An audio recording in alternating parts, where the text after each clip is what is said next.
Welcome back to Meet Bridget, a show that sheds light on the often untold teenage and young adult stories of successful women from all types of backgrounds and in all sorts of careers. This show is an extension of our confidence coaching service for young women. I'm Kashia, and I co-host this show alongside my best friend and Bridget founder, Asha Gabriel. We're currently in our fourth season, and over the last several years, we've had the opportunity to sit down with so many incredible women who are redefining success on their own terms and sharing how they've navigated through life along the way. Today, I'm sitting down with multimedia abstract artist Kirsten Sadlier, whose artistic journey is a whirlwind romance with creativity itself. From a little town on the east end of Long Island to the bustling streets of Manhattan, where she moved at 17, to the laid-back vibes of Newport Beach, each stop along the way seems to have fueled her imagination in its own unique way. As an artist, Kirsten has created incredible collections. Her surfboard collection is a testament to her ability to ride the waves of life, and her inspiration and her sketch series is an edgy blend of childhood passion and sophisticated design. Kirsten's playful and elegant art and her knack for collaboration and her ability to build relationships along the way is just amazing. She seamlessly weaves her artistic vision with her clients' dreams to bring forth really captivating and beautiful pieces. So it's no wonder her art graces homes, retail spaces, and commercial establishments across North America. And she really just brings this sunshine and brightness and her art's timelessness wherever she goes. So I'm so excited to have you on the show, Kirsten. Thank you so much for being here. Thanks for having me. So let's jump in. For our listeners, I don't know actually how many of our listeners know that my husband is an East Coaster. He grew up in a little town called Miller Place on Long Island. And, it's so different from my upbringing where I was all over the place as a kid. I think we'll get into it more. You can relate to this as an adult, but just Yeah. moving around and adapting. And so the really cool thing about Kev is that he has all of these connections that he's developed since childhood. And you are one of them. And over the years, I've just, I've followed you on social media, watched your journey. You've literally lived and been everywhere. And like your art journey is incredible. And I'm so excited to share it with everyone. So, Oh my goodness. Thank you so much. Yeah, I'm really excited to be speaking with you and for this opportunity to share my story. yay. So let's dive right in. What was it like growing up in First of all, were you born on Long Island? Like, tell us a little bit about your background.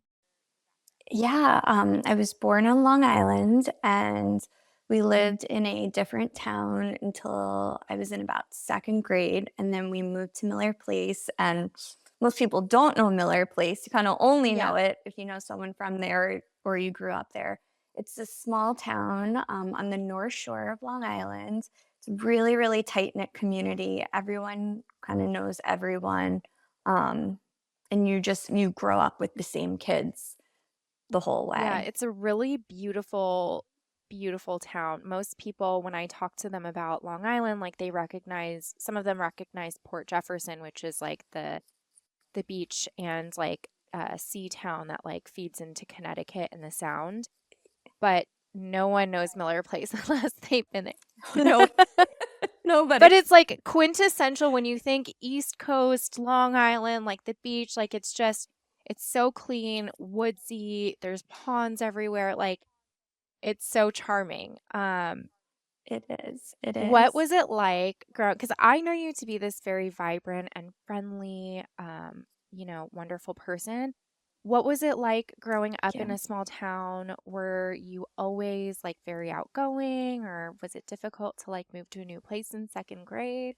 I've just kind of always been really outgoing and an extrovert.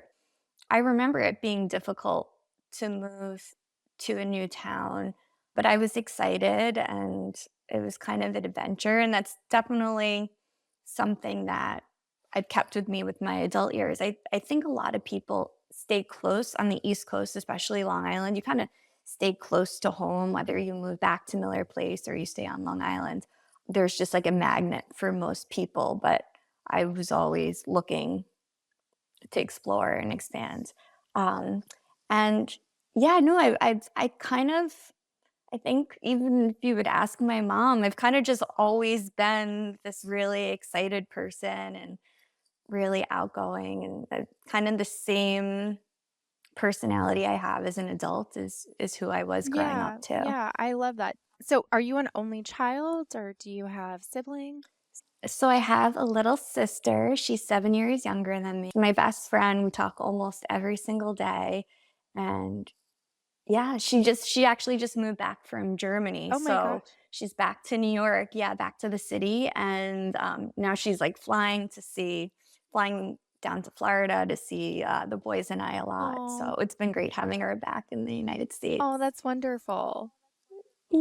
So, Yeah, tell me a yeah. little bit more about young Kirsten. So, you're really outgoing. Like, did you already have seeds of creativity as like a young girl or as a young teen? Like, where does Yeah, all of yeah. this personality come from? I just always created, whether it was drawing and sketching or writing my name or using chalk outside or collecting things or making potions with my cousins of perfume. I just always liked putting things together, and I would always see lights and colors and textures. And I've always just loved really beautiful things. So I would just create pretty things along the I way. love that so much. Yeah. I can relate to it too. Yeah. I also the way your face lights up when you talk about your little sister, I have my sister's 8 years younger than me and I'm obsessed with her. Oh, I didn't realize Yeah, that. it's a Yeah, yeah. special Oh my gosh, thing. they're so cool, Yeah. right?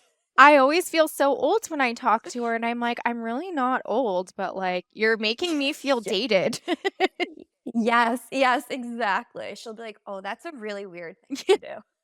Although I like when you talk about being outside and creating things and like seeing textures and colors, like I feel like we got like the last of like the golden years of childhood where you could really like I played outside like every day was outside until like the sun went Yes. down, was like playing in the dirt.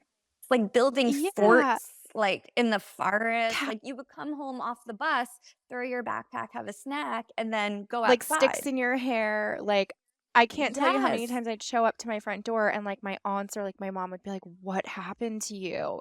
And Yeah, yeah, I'm yeah. like, I don't even know that I would let my son go. Like, first of all, we live in a city. It's more of Mhm. a neighborhood, but I don't really think I would let him go play outside. Like, it's just not, there's something different It's about, it totally the way we grew up and the way things are now and like having phones and media. Yeah, it's so totally, different. totally. When I was looking at so we have just to break the curtain or give our listeners a little peek Mhm. into our process. We always do sort of like a pre-interview with our guests. And so I read through like some of the things that really make you who you are. And you were talking a little bit about, just always being drawn to different things and sometimes like struggling to concentrate.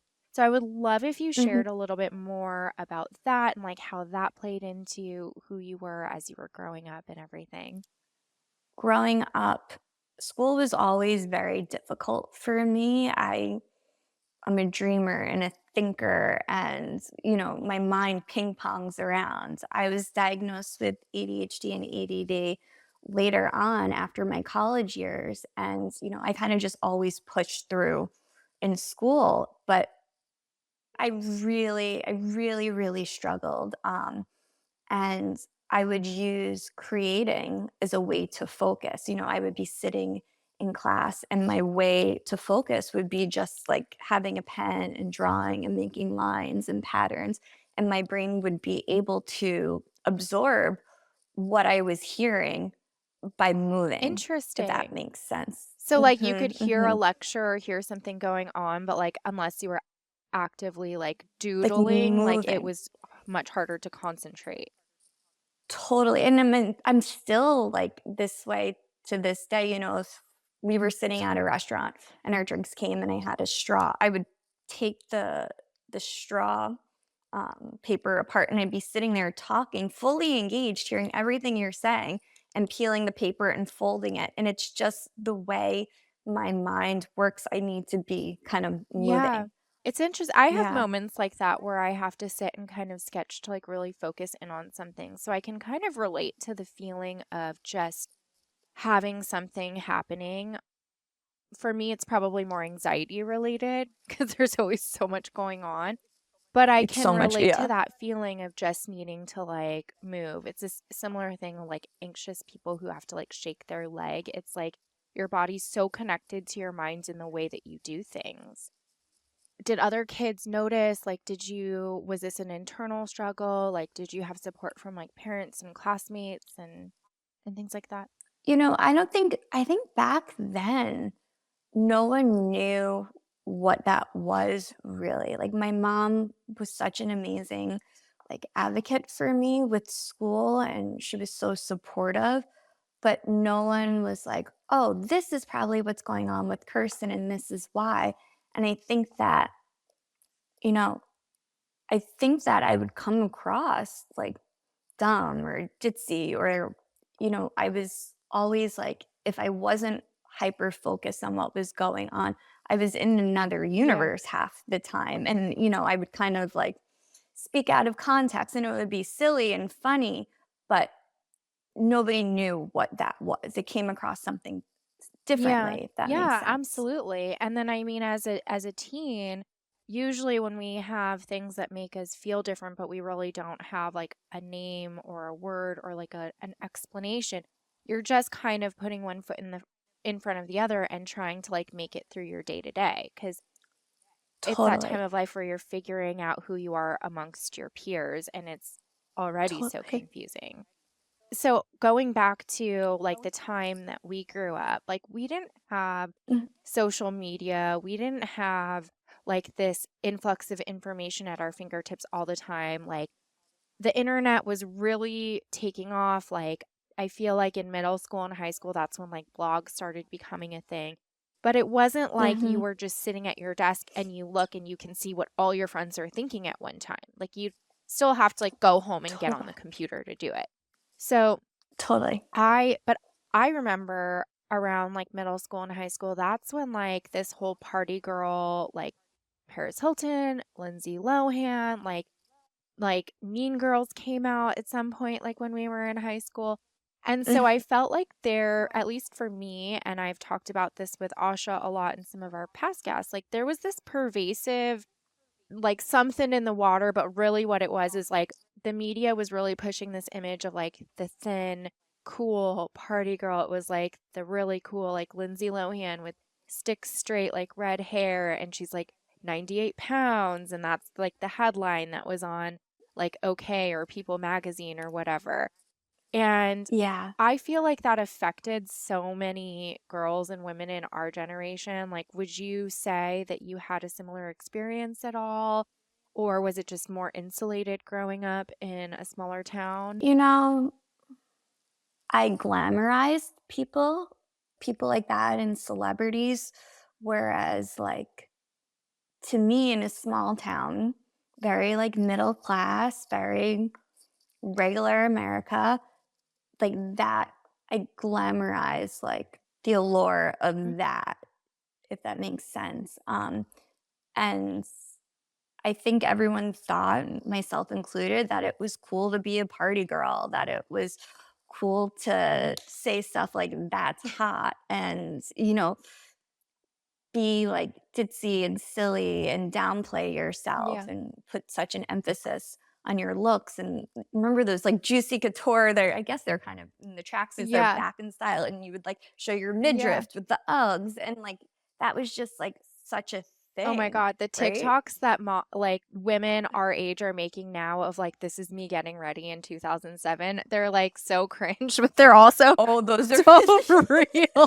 I'm like with I'm like like, why did I go to yeah, school with 3 shirts on? Like, yeah, like the yeah. Abercrombie and stuff. Oh my gosh. Yes. Yeah. And, like, the outfits were so weird. I think, in class superlatives, I won in high school, like, I won best dress, Yeah. and for my best dressed outfit, I wore, like, Abercrombie head to Oh toe, my g or no, the leg warmers with the flip-flops. Do you remember Yeah. that Oh my from God, what a throwback. And, like, the crunchy, Like, like, yes. scrunched hair, but, like, the straight bangs. Oh my Ugh, gosh. wow, what a Oh, time yeah, to be it's so funny. alive. What a time to be alive. Seriously. I'm still a Paris Hilton fan though. After all these years, I remember like The Simple Life came out with her and Nicole Richie. And they were so funny, but I think what I loved about them and what I still love, which was different from just like I mean, obviously there were so many things that these women went through, like nobody can put themselves in their shoes or anything. But Totally. now as a as an adult woman looking back, like what was the allure of that at that time? They were two women who I think were just really silly and really out there. And they really played into what they knew the media's perception of them was, which is like, everyone thought Paris Hilton was this dumb blonde and just like this rich heiress. And she started to, like, monetize on that because that's Mhm. what people were paying for, and so at the end of the day, Yeah. she ended up being, like, this really incredible businesswoman, like, she's still successful, she's still DJing, living life. Yeah, Yeah, and yeah, Nicole, no, like, has like, killing her it. line and her family and everything, and Yeah. so it's so interesting, like, to see the evolution of how girls and women our age, like, grew up at that time, had, Mhm, people like that to look up to, and we still somehow made it out, mhm, not quite unscathed, mhm. but I think Yeah, yeah, definitely for sure. affected. Yes, yes, Definitely yes. affected. So how did you know what you wanted to do? I mean, it sounds like school was challenging, but that you had a very supportive home life and a supportive community, I think. Like it sounds like, the town that you grew up in was so close knit, which is really great. Coming from that background and coming from a place of not really feeling like school was your thing, what did you see yourself doing? Like what as like in high school, what did you think like this is what my next steps are going to be? Like did you think about going to college? Did you have any like inclination of who you wanted to be? Yeah, I always knew that I wanted to be the good. I think that's, like, the underlying current of my life is was to always be the good and the kind, but I didn't necessarily know what I wanted to do with my life. I remember going to a guidance counselor in high school when you're talking about applying to colleges, and my mom was there. And the guidance counselor said to me, maybe college isn't for you. Maybe you shouldn't go to college. And he just really, and maybe college isn't for everyone, but he really like insulted me. And it's always stayed with me that somebody like that should believe in Yeah. you, right? And cheer you on and help you get there didn't wanna help me and didn't see that I was capable of that, and that's definitely, like, those moments in the moments in high school where other kids, guys and girls, were really mean to me and would make fun of me for not being smart or saying something silly, like, those are moments that have pushed me forward as an adult, that give me drive, with my business now and being Yeah, successful. it's so that actually that story infuriates me because I had a similar thing happen in college. I'd gone through really a difficult time in my personal life. My grandfather was dying, a bunch of things were happening all at once.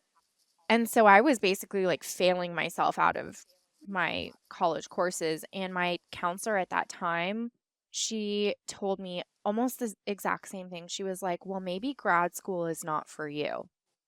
And I remember hearing that and like the age gap between like you hearing that, me hearing that, it's, a couple years. Those years are so important because that's when you're trying to make the leap between who am I, what do I want to do to I believe in myself to accomplish these things. So when you hear from Totally. an adult figure that you're supposed to, find safety in, who's supposed to guide you, it really does, Mhm. like you said, it stays with you. It's so awful that you had to hear that. Yeah. Yeah. I mean, I ended up Yeah. going to college. So I applied to so many schools for art, and I got a lot of different art scholarships actually, and the only school that I didn't apply to for fine art was FIT in New York City, and, my parents were starting to go through a Mhm. divorce, and, like, we talked about our sisters. My little sister was younger, and I wanted to be around, and I wanted to be close to home, actually. So that's why the reason I chose FIT was the only school I didn't get any kind of scholarship to, and, the only school that I didn't apply for art and didn't even, like, transfer to an art program. So it's so interesting that the art was in front of me for so long, and I'd always taken art in high school Mhm. in the AP classes and won some awards and had progressed so much, but then when push came to shove, I actually didn't choose art, and now I know my journey and my experience in Manhattan and all the amazing things that happen along the way were just kind of meant to happen. But in hindsight, I wish I followed my Yeah. heart and Oh, studied fine art in school. I think it would have put me in a different place yeah. with my career. Yeah, interesting. When you were applying to schools and like after this guidance counselor had given you this terrible non-advice, um, Yeah, was your right. mom at least like, Kirsten, don't listen to him? Okay. Totally. Shoot. My mom was always, Kirsten, you're so smart. You could do Oh, anything you want. Yeah, she's just the most amazing, generous, kind person oh, who's, like, supported me along the way, yeah. yeah. And then divorce She's the best isn't, mama. oh, I know. I see Yeah. pictures of you girls together and Oh, they're so cute. You're oh, like her little twin. yes. Um, Yeah, she's and then what about your dad? Like, was he able to support you as well through this transition and like, yeah, actually, so my dad, I've been around art my entire life. My dad was actually an art publisher for a little while, and, so he would meet these artists from around the world, and he would publish, giclées of their work, and so in middle school and high school, I would get to meet these really just unique and interesting people that were artists. And so my eyes were open. Luckily, my eyes were open to that. Like, oh, that can be a career. That can yeah, be what you do in your life. And so my dad was always really supportive as well in like introducing me to interesting people and believing in me too. yeah, oh, that's so amazing. I think one of the things that's really interesting that I hear from a lot of creatives, myself included, is when you don't have family that is immersed in the world of art, there's this like stigma of, okay, if you want to do something creative, if you want to be a writer or an artist, you're going to have to work really hard at it because you're going to end up living that starving artist lifestyle. And I think it's like Hmm. something really common that people hear or believe in because, at least in the US, I feel like most career options, most pathways to success look supposedly very traditional. Like you become a doctor, you become a lawyer, you become a firefighter. Hmm. And those are all like they fall within the bubble of the American dream. But you don't ever hear Hmm. like art collector or art publisher or fine artist or like commercial Hmm. designer. And, Totally. now I wish that more people understood the world of art and creativity and how in any industry that you want to go into, if you're brave enough to follow that chord and follow that push, like there's so many different paths you can take to becoming successful and that looks different for everybody. Totally, I completely agree.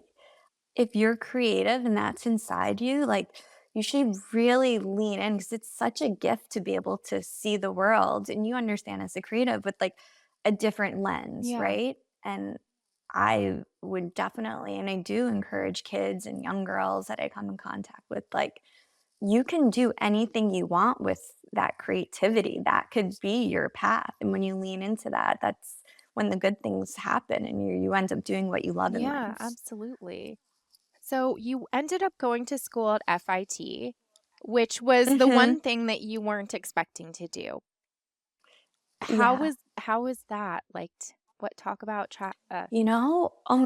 Oh my gosh. So all of a sudden, when I started school, I was 17 in New York City and had lived in this small town bubble and was just thrown into the world, right? And not just anywhere else in New York City. And it was wild. It was really wild. I like looking back, I'm like, oh my gosh, how did we survive that time?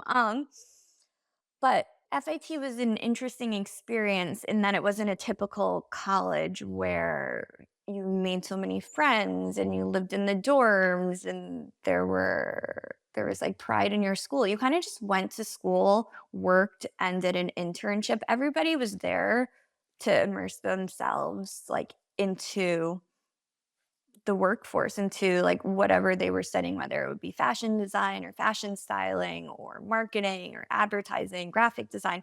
You kind of just went to school and then you would leave, and your social life tended to be wherever your internship was or your job was. So it was atypical in that sense. Mhm. It's interesting too how, just like as an aside, most art schools, or not just art schools, but most non-traditional universities like FIT or FITM or like even the San Francisco University of Art, like what I understand from the experience is even though it's the non-traditional university option, like it's so much more serious than Hmm. most people's traditional university track. Like there are Totally, no totally. fraternities or sororities. There's no like party track. It's like very like almost cut and dry. Like you are here to learn your craft and to figure out how to implement it in the real world. And so in a way I almost feel like the creatives get sort of like the brunt of everything because it's like you go and Yeah, you yeah. have to work so much harder to be taken seriously. Yeah, yeah, you go and it's real Yeah. life. Like you just get thrown into real life, and I don't necessarily know that I was ready, but that's that's the way it goes, Yeah. right? And but then on the flip side, like, when you're 21, 22, graduating, you've had all of these crazy life experiences that most people didn't have if they went to a regular Yeah. college. So, What were some of these crazy experiences? oh my gosh. So I was a reporter for Us Weekly, That's very cool. and yeah, yeah. So I had an internship at Us Weekly, and I just thought that I would go and work in the office and type things up and like assist people on projects. But they gave me a recorder, like one of my first days, a tape recorder, and it was during Fashion Week in the fall, so it was like spring Fashion Week, and they just sent me out with like a press pass, like a badge, an Us Weekly badge, and sent me to all the shows. They said, get in front of any celebrity you can. Like, here's your pass, here's your subway card, and go. And it was wild. And I remember like people like at the fashion shows, they'd be like, oh, who are you wearing? Meanwhile, I'm like in old Forever 21 clothes. Like, I'm like, it's vintage, like no idea how I got there, who I was talking to. Like, Now it's just, it vintage. was so, yeah, yeah. Now it's, my gosh. So it was just, I was just thrown into the real world. Like, a lot of instances, you would just like look around, you'd be like, oh wow, What like did I end? this is real life. Yeah, yeah. Did you ever So get that was a cool did experience. you ever get scared like going into any of these scenarios, or were you just like, okay, I'm just gonna do it? I mean, I definitely like was Yeah. uncomfortable, but I would be like, well, like they said I should do it. So like here I am. Like I just like believed it. I was like, all right, like I'm just like kind of a go with the flow kind of person. Like, all right, if you say so. Yeah, I kind of would just go for it in those Oh situations. my goodness. How fun. So then you ended up doing some work with Red Bull, right? Was that Mhm, still mhm, and during school, or did you already graduate? yeah, yeah. So I was at the time, I was interning at Cosmopolitan in the magazine in the fashion closet, so styling and doing photo shoots. And that was like the fashion Yeah. world. People aren't that nice in the fashion world, and you don't make a lot of money. It seems so Yeah. glamorous, but it's not always as glamorous as it seems. And so I was working at Cosmo, going to school full time. And I got recruited to be on the wings team for Red Bull, which is when you drive around the Mini Coopers. And so this was in Manhattan. And Red Bull Manhattan had just like started a brand new team of girls.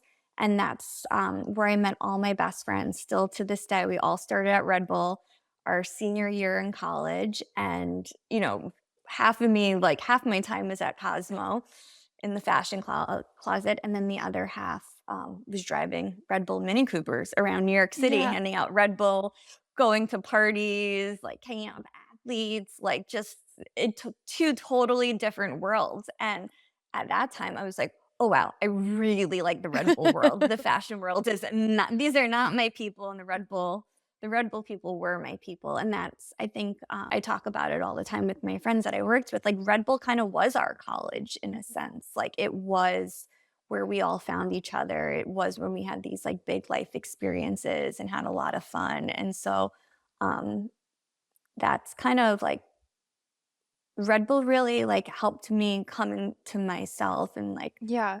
be my own person. I learned so much. It was just the most wonderful experience working for Red Bull. It's such a leap, going from art art to fashion. I feel like the world, collide in a lot of ways. But then to be approached Totally. for Red Bull, what was it that made you just say, like, I'm gonna take this opportunity? I was like, "Oh, like, driving a car, like, this around the city, like, this seems social, this seems fun, like, I'll go to the interview," I'm always kinda open Yeah. for things, and I went to the interview, and it was a group interview, and like I said, I met my best friends, and it was just, like, just Yeah. life-changing. It was Just really kind of going with the yeah. green light. Just open up these Yeah, doors. I love that. exactly. I love that. Yeah, yeah. Okay, so now you're Red Bull, you've graduated college at this point. Like, Mhm, did you mhm. still like were you still intending to like set up your life in the fashion world, or at this point were you just kind of like, I'm having a great time with Red Bull, like this is what I'm gonna keep doing? Yeah, I mean, I was all in on Red Bull. It's kind of I drank the Kool-Aid and I still, still to this day, I would probably work for Red Bull again. It was just so wonderful. Like just the most inspiring people and they were always doing such innovative things and the way that they like would approach business and just the brand's outlook on life really aligns with like Yeah. who I was as a person. And so yeah, I wanted to work at Red Bull and have that I mean, experience. they're so And smart with their messaging and marketing in terms of like everyone knows Red Bull gives you wings. But then I think they were like the first big brand to really have events that were completely centered around the brand messaging. And like totally. the what's it called where it's like people get to make the like this soapbox cars or whatever that like and then try and launch them off things, which is so scary. But Yeah, yeah, yeah. No, they would do the coolest things, and so you're just taught like you were part of Red Bull to bring the brand to life, and you were the brand. And I definitely like a lot of the things that apply to my business now. I did learn from Red Bull just how I want a brand and a business to be. There was a lot of learning yeah, there. that's and I love that you got to keep these friendships long term. Yeah, How did yeah. you make the jump from working at Red Bull and, having this really vibrant life in Manhattan to where you are today, like as an artist, as a mom, like you've lived in so many Yeah, different yeah. places. So after Red Bull, I stayed in the beverage world and I worked for Voss Water and Evian Water. I helped launch a nutraceutical. I was in the beverage world and I met my husband kind of early on and we fell in love and he was a little older and we decided to have a baby and I had Grant, my first son, when I was 26. And so in New York City, that's not really typical to usually wait till you're 30, sometimes till your 40s to have kids. So all of a sudden, I was in a very, very different life phase than my friends and my peers and coworkers. And I had decided to not work anymore and to focus on my little family. which was great. Like, I wouldn't change that for the world. And then, when I was pregnant with Pierce, my second son, when I was 8 months pregnant, my husband, got relocated out to Seattle for some job stuff, and we moved to Seattle not knowing a single person, like, Oh my truly not a gosh. single person. It was, like, dark. I was 8 months pregnant, but we kinda just went for it. We just were like, "You know, let's try it. Let's have an adventure. Let's do something new." And we were in Seattle, and, after my second son, I just had so many, and you can relate as a mom, you just have so many Yeah. emotions, right? Like, and you have to put them somewhere. And I was so happy and feeling so grateful, and everything was like brighter, and I saw things differently, and had a lot of life experiences along the way from being a mom. And so I was like, you know what? I haven't painted in years. I'm just gonna get some paint and see what happens. And just started painting for myself. And I had some friends that were designers, and organically, at first I was giving away paintings to people and just happy that people liked them. That felt really good to have an identity again and to do something that brought like joy to myself and joy to other people. And from there, I had an opportunity to be in a really prestigious gallery.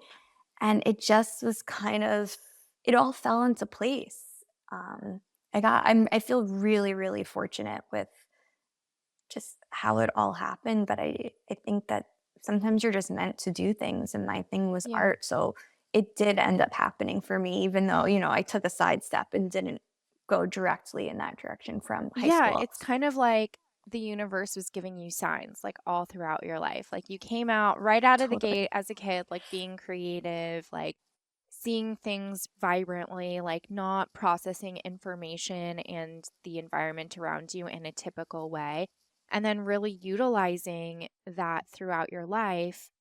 And even though you had these side steps, like you mentioned, like your parents getting divorced and you wanting to like remain like a constant thread for your sister, and so like not going to the schools that you'd originally anticipated, and then Mhm. becoming a mom fairly young, and then moving out of your comfort zone. You mentioned that like you just were open to these opportunities, but I also feel like there is this lesson here, like if you let the light in, if you kind of trust in yourself and trust in the process that it's going to be okay, like things are going to start to come full circle.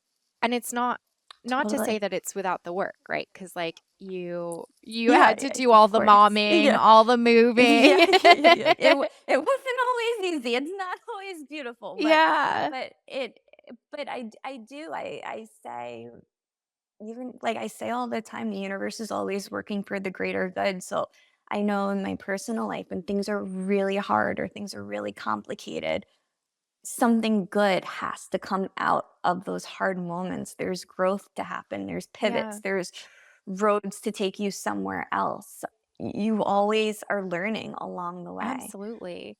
What was the hardest transition? You became a mom at 26 to Grant, who is like this gorgeous, both your children are gorgeous. Like no surprise Thank you. there. Thank you. You're so sweet. But what was the hardest like moment for you in that transition of becoming a mom and like starting this new life quite rapidly? It's kind of hard to talk about, but I think it's important. And it kind of like shaped who I am as a person in this season of life. Grant got, and he knows now, we told him recently, Grant was really sick at 7 weeks old, and he's a complete miracle. And he, he's a miracle. I don't think most children would have survived what he survived. And as a new mom and so young and not really having like a support system besides family in place, like that life came at us really, really at our family really, really hard. And my view on what was important changed instantly. And I was given the biggest gift I'll ever be given, which is my son and his health. And he's thriving and perfect, and in a worst case scenario, he's the best case. He's He's amazing. And so that really changed things for me, and it was in the hard moments I go back to that, and I kind of reevaluate things, if that makes sense. Yeah, no, it really does. And thank you so much for sharing because, as a mom now to a 19-year-old or 19-year-old, 19-month-old. 19. Sometimes Yes, toddlers can feel he 19 thinks with he their is. opinions, Yeah, right? he's very dominant with asserting his opinion about things, Ye even in his toddler Uh-huh, talk. uh-huh. But, everyone talks about like becoming a mom and like, oh, you lose your freedom, like you lose this. Like, there's so many different perceptions, like on this spectrum of it's going to be the greatest thing ever and it's going to change who you are. And you're a mom now, and that's your identity too. Like, oh my God, life is going to get so hard. You have no idea what you're in for. And I think Yeah, until yeah. you experience it, you don't really understand how much becoming a parent amplifies who you are. Like Kevin and I went through some really hard things before we were able to have our son and some really hard things after. Mhm, And I think like mhm. like when the health and safety of your child is threatened, you, like you said, you take a step back and you're like, there's literally nothing on this planet that matters other than just making sure we get through this one in whatever that looks like. 100%.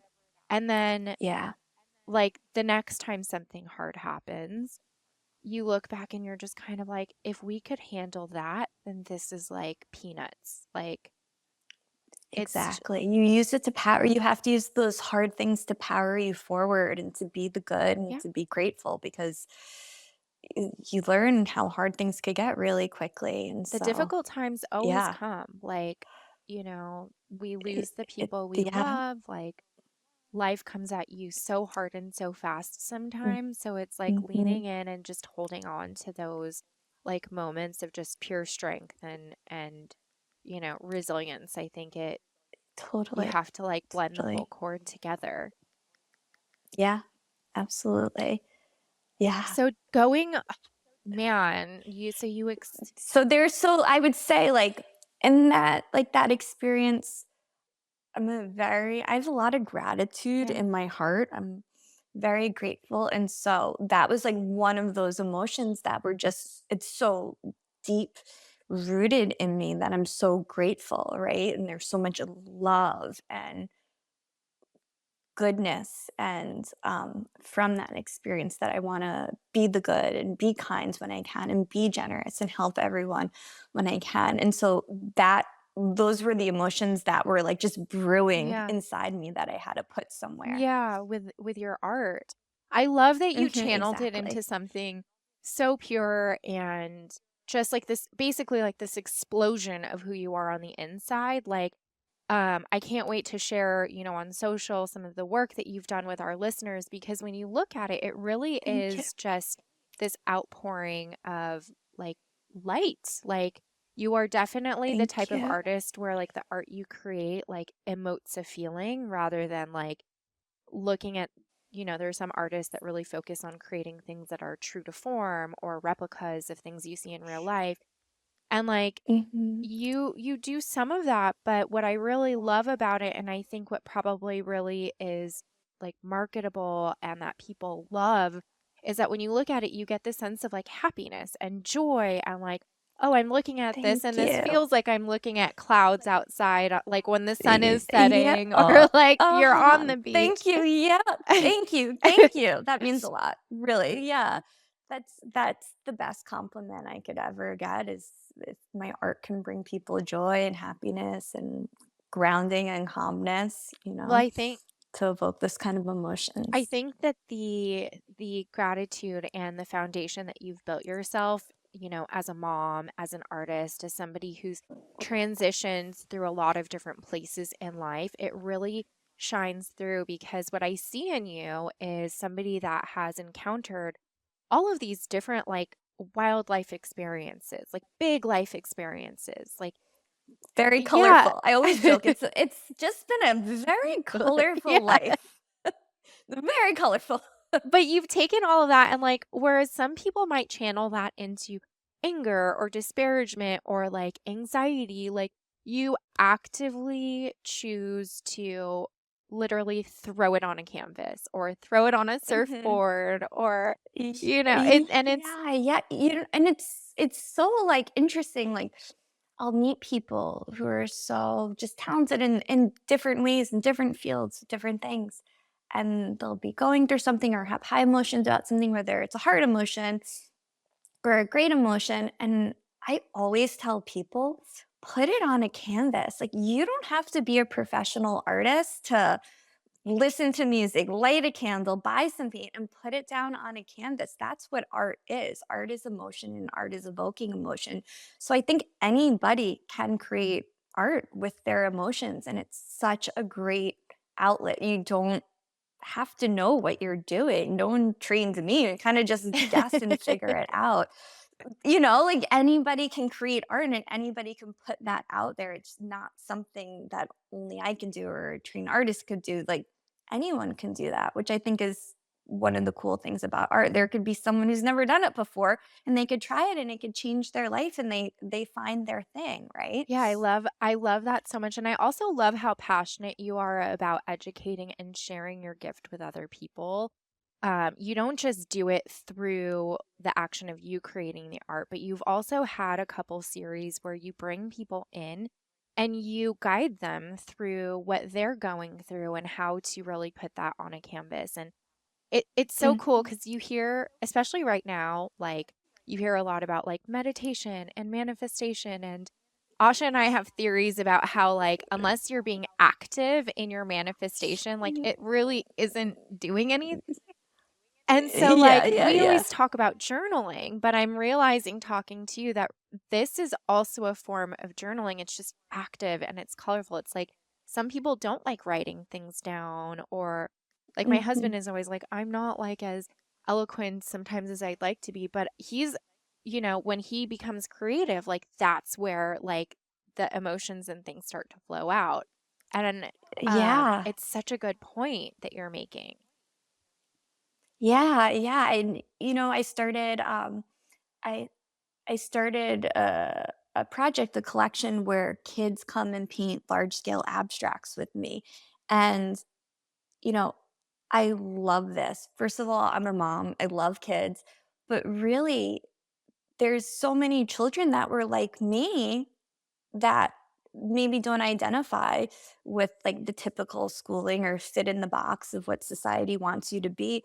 And so allowing them to have an outlet and being cheered on and supported, and then creating these really cool pieces that could be installed into their homes forever and giving them Yeah. confidence that they can be an artist, that they can create things. I'm really excited about this collection. I think that working with kids and even adults and families that come and work on projects with me, um, sharing that art can be made by everyone. Yeah, I absolutely love that. And I'm so excited that you are going to be in Newport this summer. I can't wait to like put our Yeah, heads together to collaborate on I something. know. Me too, baby girl. Yeah, yeah. No, that'll be so fun. And that's the cool thing about art. Like, you can pivot it and you can do anything you want with it, like the surfboards, like painting a surfboard. I just one day decided we had moved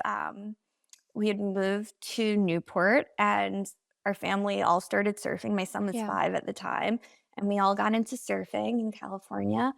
And I was looking at these surfboards and I was like, I want to paint that surfboard. It would be really cool.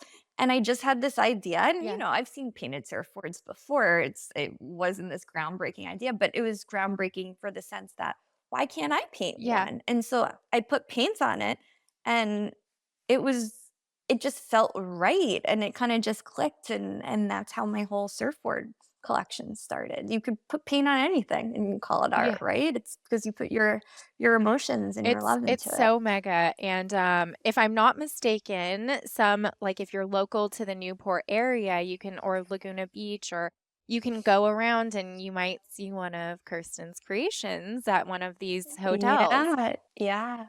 I also really love, what you did for your son's school, like that those projects were Oh, incredible.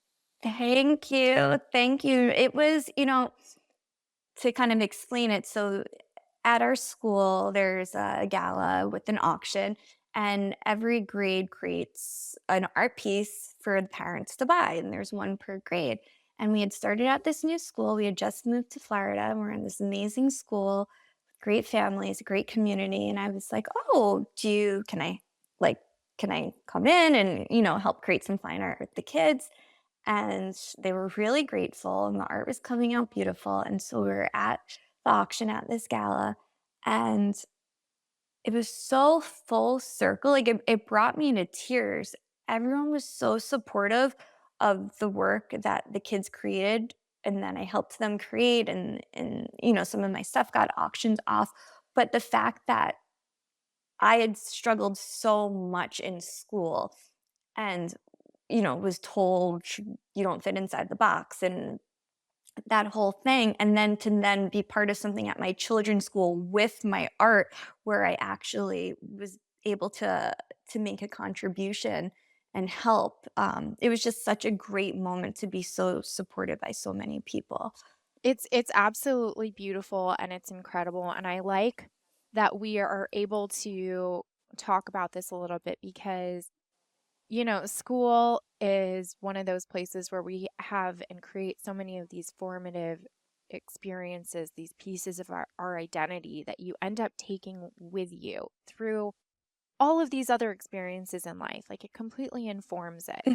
And Mhm, for you, that was being told that you weren't, you know, quote unquote enough of, X, Y, and Z, like normal structured, mhm, you don't fit inside this box. mhm, And I think that, although it affected you, it's incredible to hear how you just kept kind of like going toward like those open doors, leaning into mhm, your support system and your safe places like your mom, your dad, your sister. mhm, And, mhm. through everything that you've been through, all of these changes, all of these moves, people telling you that you couldn't accomplish, this traditional version of success, like you've been able to lean into who you are so authentically and create a life for yourself that really, like your artwork literally evokes who you are on the inside. And it's so beautiful to see. Thank you. And it's so Thank you. amazing that you're not just doing that for yourself, but you also really are passionate about sharing it with other people, that process and that gift and how you were able to tap into that. It's really so beautiful of Thank a you. message. Thank you. Thank you. I would Yeah. love to keep chatting all morning, but we are going to jump into the fast five just to kind of shake off some of the seriousness of our Okay. combo, Okay. and then I'm and here then we'll for it. kind of wrap up. So these are just fun, easy questions, whatever comes to mind. So number one, what is Okay. your favorite medium to create in? Acrylic paint. Okay. Okay, number two, shit's hitting the fan. Everything's going crazy. Kids come home with pink eye. It's like you've got Oh my everything gosh. scheduled.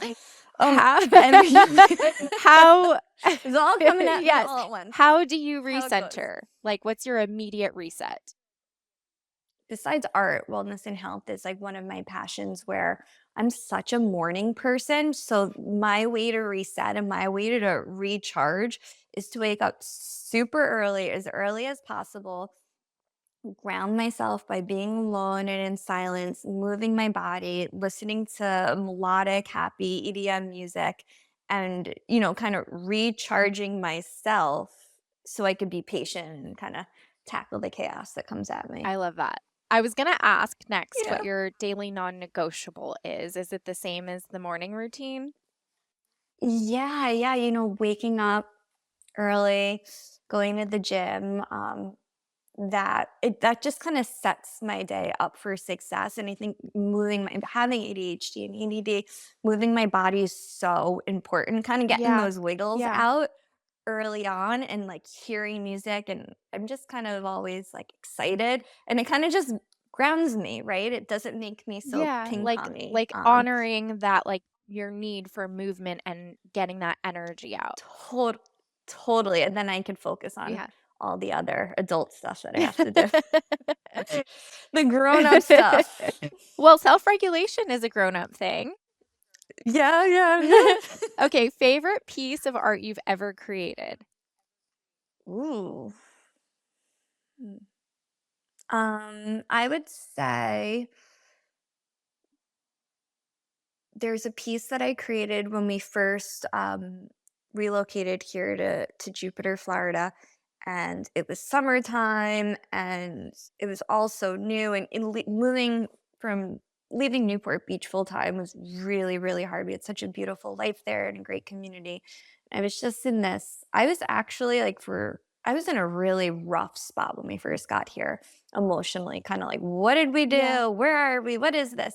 And I came into this studio and I created this like kind of lime wash abstract puzzle series of all these different pathways that intertwined and layered. And it really Mhm. was a representation of all the different directions our our family's life had gone in and finding the pathway and finding the good in the pathway. And to this day, it's still that and another piece. There's only two pieces that I won't ever sell. Everything's always for sale. Yeah. You walk in my house, you like that surfboard? There you go. That marble board, that's yours. I that piece is just so sentimental to me and so authentic, and I think it just came out so wonderful. And I'm hoping to be able to that piece and specifically like turn it into. I've been working on some wallpapers and some textiles, so I'm hoping to Oh, turn I that can't wait into to see. a I can't wallpaper. wait to Thank see. you, thank you. Okay. So, final question. What was, and this one's a little bit more serious. This is like, let's look Mhm. back at Kirsten of teen years. But what was one quality you had as a young woman or teen that you didn't take pride in or recognize at the time? But when you look back at it now, you're just really proud of it and happy that you carried it into adulthood. I don't think that I was ever like very reactive in terms of you know when I would be bullied or somebody would be mean to me or make fun of me, I wasn't reactive in like the sense of like, I gotta prove how tough I am and I gotta stand up for myself and I gotta get them back and hurt somebody the way that they hurt me. I don't know that I thought of it like that then, but I've taken that into being an adult and being a mother and a friend and a wife that I am not reactive in hurtful situations where I ever want to put hurt on to other people. And I think that I learned that that hurt didn't feel good to me when I was younger. And so I never wanted to hurt people back. Yeah. If that makes No, sense. it's beautiful. It perfectly aligns with this warm and just energetic and beautiful person and artist and soul that you are. It completely comes Oh my across. gosh, you're gonna make me cry. It Oh my completely goodness, comes that's so across, nice. and Thank you. I'm just Thank so you. happy and excited that we get to share this with our audience. And it's been so wonderful talking to you. Where Me can our too. listeners find you? I'm so bad about having a website. So right now, I've just been working off of social media. I use Instagram. It's Kirsten Sadlier Art, and that's where my work is. And that's how you can get in touch with me. I'm always happy to share tips or little ways that you could create. If people ask, I'm happy to share I that love and it. to help any other We will artists. we will link it all so that we can stay in touch and our listeners can find you. And Thank we you. will, of course, keep everyone in the know about any, events or pop-ups or, collaborations that we may or may I would not love be that. daydreaming That would about. be Yeah. great. Yeah. No, we gotta do it. I love it. I love it. All right. Thank you Well, so thank you much. so much.